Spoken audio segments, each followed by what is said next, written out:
बहुत controversial topic है, पहले ही बता रहा हूँ, अगर एक्सेप्ट नहीं कर सकते तो स्क्रॉल कर जाओ। एक बार एक रशियन ऑथर इंडिया आए थे घूमने। हिमालय की पहाड़ियों पे चढ़ते वक्त उनका एक पैर इंजर्ड हो गया और वहीं पे उनको एक बुद्धिस्ट मंक मिले। उन्होंने नोटोविच को अपने मॉनेस्ट्री हेमिस लेके गए और वहीं पे नोटोविच का दोस्ती हुआ वहाँ का जो सीनियर मोस्ट मंक थे उनसे। उस मंक ने नोटोविच को एक बहुत ही सीक्रेट मैन्युस्क्रिप्ट दिखाया जिसे पढ़ने के बाद नोटोविच का होश उड़ गया। उस मैन्युस्क्रिप्ट में एक ऐसे स्टूडेंट के बारे में जिक्र किया गया था जो अपने टीनेज के दौरान वेस्ट से आए थे इंडिया में बुद्धिज्म और वेदांत फिलोसॉफी सीखने। गौतम बुद्ध के मरने के ठीक 500 साल करीब बाद अपने देश लौट के नोटोविच जब इस पूरे इंसिडेंट को एक किताब में डॉक्यूमेंट किया तो पूरा क्रिश्चियन कम्युनिटी हिल गया था इसे देख के, क्योंकि उस किताब का नाम था the unknown life of Jesus Christ, जहां वो ये बात कंफर्म करते हैं कि 12 से 30 साल के बीच क्राइस्ट के लाइफ का जो पीरियड मिसिंग है उस दौरान वो इंडिया आए थे बुद्धिज्म और वेदांत फिलोसॉफी सीखने। और ऊपर से उस वक्त सिल्क रूट के थ्रू मिडिल ईस्टर्न ट्रेडर्स का यहाँ पे आना जाना लगा ही रहता था। और उस बुद्धिस्ट मैन्युस्क्रिप्ट में उस स्टूडेंट का नाम ईसा बताया गया था। आज भी इस सिल्क रूट में जितने भी देश आते हैं ना, मैक्सिमम कंट्रीज में जीसस को ईसा नाम से ही बुलाया जाता है और इंडिया में क्रिश्चियंस को ईसाई इसीलिए कहा जाता है। साथ में अगर आप जीसस का टीचिंग्स का कोर और बुद्धिज्म का कोर देखोगे ना तो वो बहुत हद तक मिलता जुलता है। फिर भी बहुत सारे क्रिश्चियंस ने इस थ्योरी को चैलेंज किया, लेकिन फिर 1922 में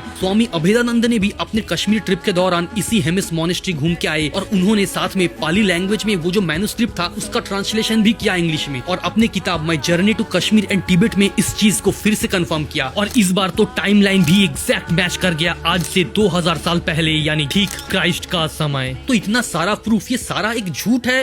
मुझे तो नहीं लगता।